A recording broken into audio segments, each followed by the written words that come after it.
фаза ледохода на реке Лени проходит по территории Хангаласского района и города Якутска. Наша съемочная бригада с места Даркылах расскажет о последней информации в том районе.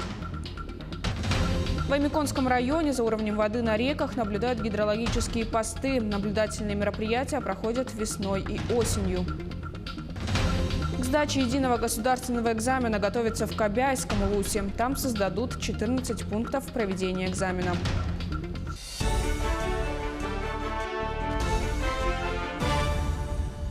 В эфире новости, в студии Кристина Якупова. Здравствуйте. На реке Алдан нижняя кромка ледохода наблюдается в пределах Усть-Алданского района. Нижняя кромка ледохода реки Вилюй отмечается ниже города Вилюйска. На реках Яна и Индигирка продолжается повышение уровня воды, отмечаются закраины. На реке Колыма у города Среднеколымска накануне вечером начались подвижки льда. В ближайшие сутки-двое ожидается вскрытие, что на неделю раньше нормы. На реках северо-запада Анабар и Оленек сохраняется зимний режим. На реке Лени нижняя кромка ледохода наблюдается ниже города Якутска. Накануне начался ледоход на участке Табага-Якутск. А о том, какова сейчас ситуация с ледоходом в районе Даркылаха, нам расскажет Юлия Великодная. Она находится на прямой связи со студией. Юлия, здравствуйте, вы в эфире, вам слово. Режим повышенной готовности введен на территории Якутска. Основной массив льда движется по территории Хангаласского района. Здесь на Даркылахе по сравнению с Табагой наблюдается густой ледоход. Согласно ранним прогнозам, не исключен затор и повышение уровней воды в районе Даркылаха, сел Сырдах и Тулагина. На данный момент уровней в норме, подтопленных населенных пунктов нет. Сейчас в Якутске выглянуло солнышко, уже не так пасмурно и облачно. А я напомню, что активная фаза ледохода длится 2 дня. У жителей республики есть еще время, чтобы приехать и посмотреть на это природное явление. Кристина, такая информация. Юлия, спасибо. На прямой связи со студией была наш корреспондент Юлия Великодная. Ледоход приближается к территории Намского улуса. Первый населенный пункт – село Едейцы. В целом подтопление в районе может грозить 20 населенным пунктам. Сейчас там завершается работа по отгону скота на безопасное место. Созданы оперативные штабы, которые в круглосуточном режиме будут передавать информацию ЕДДС. Организованы 20 пунктов временного размещения. Для населенных пунктов созданы оперативные штабы, круглосуточно будут давать в ЕДДС сводки по паводку и о прохождении ледохода. В настоящее время населенными пунктами, оперативными штабами населегов принимаются меры по отгону скота и лошадей. В период прохождения весеннего половодья на территории района будут задействованы 20 пунктов временного размещения. Тем временем в Якутии продолжается период весенней распутицы. С территории городского пляжа между Якутском и Нижним Бестяхом курсируют суда на воздушной подушке в штатном режиме. Проезд стоит 2000 рублей. Об этом нашему телеканалу сообщил руководитель компании «Леноводсервис» Борис Строев. Сколько народ идет, столько мы и перевозим. Народ на очереди не стоит у нас. Кто приходит, тот сразу уезжает. Главный ледоход, наверное, подойдет уже к утру, наверное. Может, ночью подойдет. Голова ледохода, как говорится. Понимаете, вот в это время мы можем даже остановиться. Не то, что по 5-6 человек. Можем даже тормознуться. Или пойдут аэроботы, тайфуны наши. Накануне открыли паромную переправу в Амгинском улусе через реку Амгу. Она открыта на участке республиканской дороги Амга по направлению Нижний Бестях-Усть-Мая. Паром будет переправлять автомобили со стороны Усть-Майского района и обратно. По предварительному расписанию паром будет курсировать ежедневно с села Битюнце с 9 часов утра и до 21 вечера.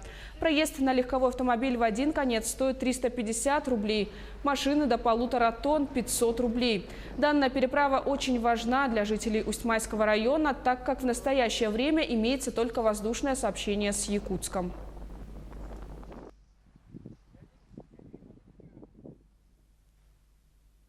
Стоимость проезда 350 будет легковая автомашина и 1,5 тонны будет стоить 500 рублей. А свыше 1,5 тонн там будет уже цена другая. Это будет рассчитано по тоннажу автомашины. На территории Аймиконского района протекает довольно много рек. Самая крупная, третья по величине в республике Индигирка. За уровнем воды в реках наблюдают гидрологические посты. Их в районе всего 13. Один из них на реке Нера работает с мая 44-го, то есть 75 лет. По предварительным прогнозам, вскрытие реки Индигирка произойдет 22 мая, а крупные ее притоки Нера и Эльги могут вскрыться на день раньше. Ну, как мы сейчас видим, что река Нера, она уже вскрылась у нас. На реке наблюдается лед на берегах, и вот осталось место, где полотно не вскрытое реки, то есть лед еще не тронутое. И вверху, выше данного нашего гидропоста наблюдается небольшое затворное явление. Работники гидропоста Алла-Чубок наблюдают за рекой Нера. Наблюдательные мероприятия по уровню воды происходят весной и осенью. Зимой река промерзает полностью до дна. Остается только измерять высоту снега на льду. Наблюдатели помимо измерения уровня воды берут пробы мутности и химического состава воды. Существует гидронаблюдательная площадка, где снимаются данные атмосферных осадков и температура наружного воздуха. Это ручный утром и вечером. А этот у нас это дневная. Наблюдатели всех гидропостов перед вскрытием рек или при резком подъеме уровня воды передают данные в центральный пост через каждые 4 часа или даже ежечасно. Измеряют уровень воды на реке с помощью водомерной рейки и по специально установленным сваям. Помимо всего этого есть автоматический гидрологический комплекс. Аппарат находится под мостом. Он работает на солнечной батарее. Панель прикреплена с боковой стороны моста, а сам комплекс находится внутри этой коробки. Кстати, его пытались не раз вскрыть, чтобы изъять аккумулятор. Вот там находится датчик в воде, по этой шахте опущенный, который должен измерять температуру воды и уровень воды определять. Ну, возможно, ледоходом повредило шахту внизу, и датчик сейчас в неисправном состоянии находится. Единственная проблема для передачи оперативной информации – это связь. Линия передачи голосовая, только по рации. Когда ясная солнечная погода, связь с постом пропадает. Связь улучшается только в пасмурную погоду. Артур Старостин, Светлана Поцелуева, Аймиконский район. Первая очередь прирельсового нефтегазового комплекса заработала в селе Павловск. Торжественная церемония запуска состоялась сегодня. Теперь в центральные районы республики нефтепродукты будут завозить круглогодично. На нефтебазовом комплексе будут выполняться операции по приему, хранению и отгрузке нефтепродуктов из резервуарного парка в автомобильные цистерны. Важный для республики объект построило акционерное общество «Саха-нефтегазсбыт». Его стоимость более полумиллиарда рублей. Ориентировочный годовой оборот резервуарного парка составляет 60 тысяч тонн в год. Перспективное расширение резервуарного парка третьей очереди позволит увеличить годовой оборот до 100 тысяч тонн.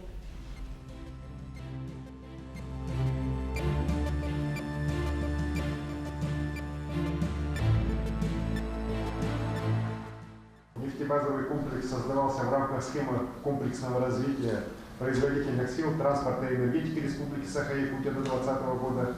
Он является частью транспортной стратегии Республики Саха-Якутия, которая включает строительство железнодорожной линии Беркаких-Томут в Нижних Дистях. Бесперебойные поставки нефтепродуктов – это, конечно же, первоочередной вопрос для нас, для жизнеобеспечения в условиях Якутии. Поэтому значение нового комплекса переоценить трудно. Сегодня мы вводим один из ключевых объектов, благодаря которому эффект от эксплуатации железной дороги скажется на всей центральной Якутии, заречной группе улусов и в столице республики, городе Якутск. К сдаче единого государственного экзамена готовится в Кобяйском улусе. С начала года проводится информационно-подготовительная работа, организованы различные совещания, семинары по оценке качества образования. Всего в улусе создадут 14 пунктов проведения экзамена. Во всех установлены программно-аппаратные комплексы, классы оборудованы видеонаблюдением, металлоискателями и блокираторами сотовой связи. В апреле в рамках учредительского контроля проведены выездные семинары для работников государственной итоговой аттестации 2019 года по Мукучинскому, Кобяйскому и Сангарскому кустам с охватом 109 работников ППЭ.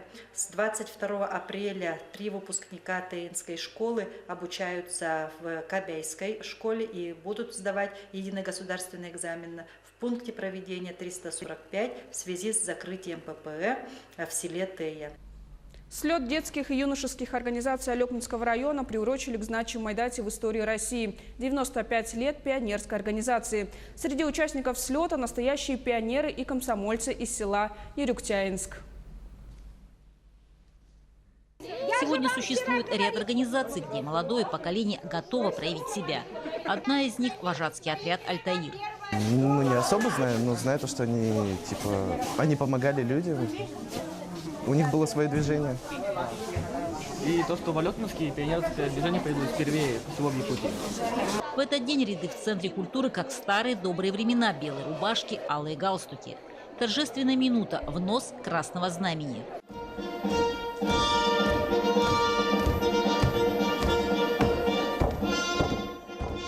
В селе Первонерюктяинск пионерскую организацию возродили 7 лет назад. На сегодня это достаточно большой отряд, традиционно принимающий в свои ряды новых членов. Есть в селе и юные комсомольцы. Вот у нас ребятишек, пионеры, 43 пионера и 10 комсомольцев у нас есть. Комсомольцев. Только 2 года назад уже мы приняли в комсомол. Те пионеры, которые были, первые пионеры были.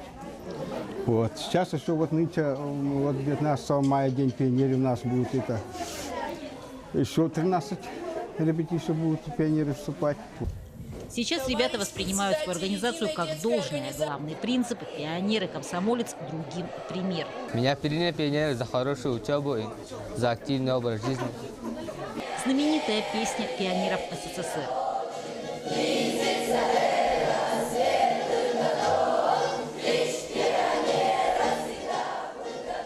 Сегодня ее исполняют лишь на таких мероприятиях, а раньше без нее не представлялся ни один сбор. По словам ветеранов пионерии, то движение заменить сложно. В свое время мы под флагом пионерским проводили тимуровские помощи, сплоченность, помощь друг другу. Елена Фаст, Максим Копылов, Алекминск. Такова информация к этому часу. Еще больше новостей на наших сайтах як24.ру и nvk-online.ru. Мы продолжаем следить за развитием событий. Не переключайтесь.